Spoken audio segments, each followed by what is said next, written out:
آپ ذہن کے اندر چند باتیں رکھ لیں، ایمان کس کو کہتے ہیں اور کفر کس کو کہتے ہیں؟ یہ بڑی عام باتیں ہیں۔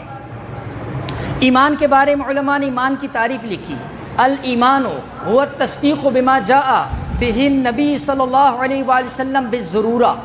فرمایا ایمان اس کو کہتے ہیں کہ اللہ کے نبی علیہ الصلوۃ والسلام کی طرف سے ضروریات دین میں سے جو چیزیں ہم تک پہنچی ہیں، جیسے سب کو پتہ ہے نماز فرض ہے اور حج فرض ہے، زکوٰۃ فرض ہے، مسلمان روزے رکھتے ہیں، ضروریات دین کی یہ چیزیں ہیں، لہٰذا ان ضروریات دین کے اوپر ان کی تصدیق کرنا اس کو ایمان کہتے ہیں۔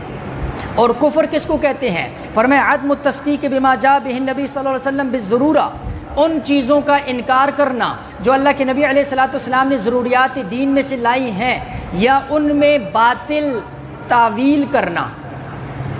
باطل تعویل کرنا۔ ایک موقع ایسا آیا اس زمانے کے اندر کہ جب قادیانیت کے کفر کے نعرے لگ رہے تھے، اس وقت کے ایک چیف جسٹس نے چند مسلمانوں کو پکڑا اور ان کو کہا تم ان کو کافر کہتے ہو، بتاؤ کفر کس کو کہتے ہیں؟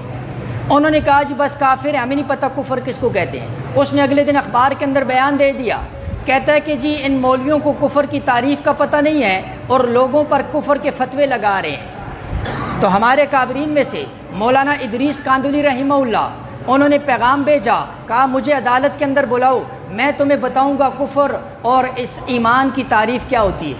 ان کو بلایا گیا، انہوں نے یہی تعریف کی جو میں نے آپ کے سامنے ابھی کی۔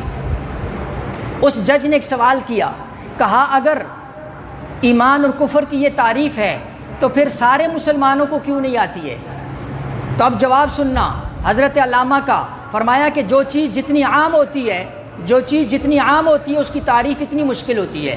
جج نے کہا مجھے بات سمجھ نہیں آئی، کہا یہ سامنے گلاس پڑا ہوا ہے، تم مجھے گلاس کی تعریف کرو، گلاس کس کو کہتے ہیں؟ اس نے کہا جی جس میں پانی پیتے ہیں۔ حضرت نے ایسے چلو بنایا، کہا پانی تو ایسے بھی اس کے ذریعے بھی پی سکتے ہیں، اس کا مطلب ہے چلو کو بھی گلاس کہتے ہیں۔ اس نے کہا نہیں، جو تھوڑا سا لمبا ہوتا ہے، کہا بوتل بھی لمبی ہوتی ہے۔ اس نے کہا جی میں تعریف نہیں کر سکتا، کہا یہی میں تمہیں کہہ رہا ہوں، جو چیز جتنی عام ہوتی ہے اتنی اس کی تعریف مشکل ہوتی ہے۔ کفر اور اسلام کا مسئلہ بھی چونکہ عام ہے، اس لیے مسلمانوں کو تو پتہ ہے اسلام کس کو کہتے ہیں، ایمان کس کو کہتے ہیں، کفر کس کو کہتے ہیں، لیکن وہ اس کی تعریف کرنا نہیں جانتے ہیں۔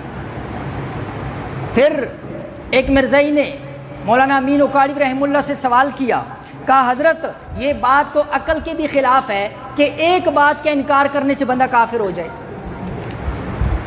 یہ سننے والی بات ہے، ایک بات کا انکار کرنے سے بندہ کافر ہو جائے، یہ تو عقل کے بھی خلاف ہے اور قرآن و سنت اور نقل کے بھی خلاف ہے۔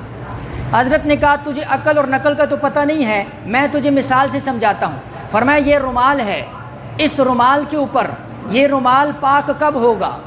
جب اس کے اوپر کوئی ناپاک چیز نہ لگی ہو۔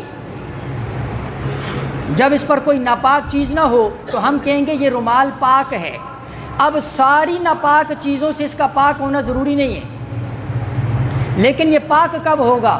پاک تب ہوگا جب جو ہے ہر ناپاک چیز سے یہ پاک ہو جائے۔ اور یہ ناپاک کب ہوگا؟